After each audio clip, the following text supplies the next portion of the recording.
Assalamualaikum warahmatullahi wabarakatuh. Jumpa kembali bersama saya, Adik Wahyunise, dalam aksi nyata menyebarkan pemahaman mengapa kurikulum perlu berubah. Dalam topik kurikulum, mempelajari beberapa materi, diantaranya pemahaman kurikulum dan pembelajaran, murid sebagai pusat pengembangan kurikulum, pembelajaran berdasarkan prinsip pembelajaran paradigma baru, dan struktur pembelajaran mendorong murid merdeka belajar.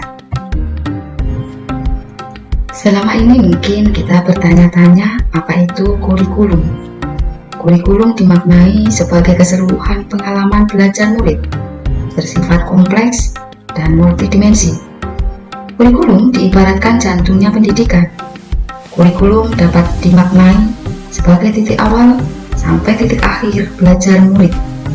Selain itu, kurikulum merupakan pedoman penyelenggaraan kegiatan untuk mencapai tujuan pendidikan tertentu.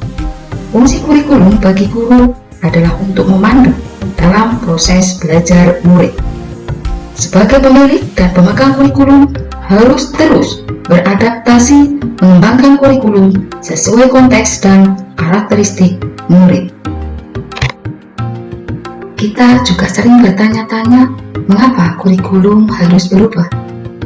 Di tengah berbagai isu baru saat ini, seperti perubahan iklim global, teknologi digital, industri multinasional, dan transformasi budaya, menuntut satuan pendidikan untuk mampu menyiapkan kurikulum yang membantu murid menghadapi dunianya yang penuh tantangan. Kurikulum yang baik adalah kurikulum yang sesuai dengan perkembangan zaman.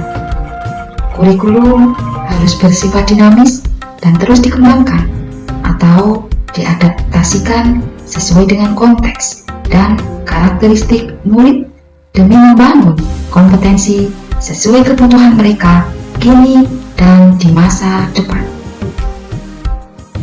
Menurut Ki Hajar Dewantara, bahwa pendidikan adalah menuntut segala kodrat yang ada pada anak-anak agar mereka dapat mencapai keselamatan dan kebahagiaan setinggi-tingginya, baik sebagai manusia maupun anggota masyarakat.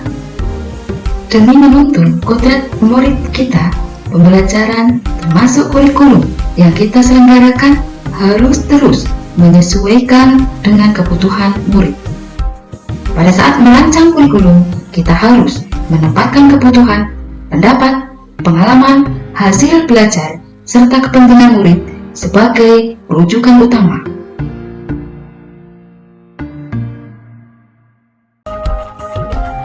Sejatinya, kurikulum dirancang untuk murid agar dapat mewujudkan seluruh kompetensi yang diharapkan dari kurikulum. Seluruh pihak harus berkolaborasi maksimal. Semisal, guru terus belajar memfasilitasi pembelajaran yang sesuai. Orang tua harus memahami perkembangan dan kebiasaan murid. Begitu juga dengan pemerintah daerah dan pusat, serta semua yang bergerak di bidang pendidikan juga harus mengikuti perkembangan kebutuhan murid. Marilah kita tetap bersemangat menghadapi dan menjadi bagian dari perubahan ke arah yang selalu lebih baik. Terima kasih semuanya telah menonton di channel saya. Berjumpa kembali dengan materi selanjutnya. Billahi taufiq wal hidayah. Wassalamualaikum warahmatullahi wabarakatuh.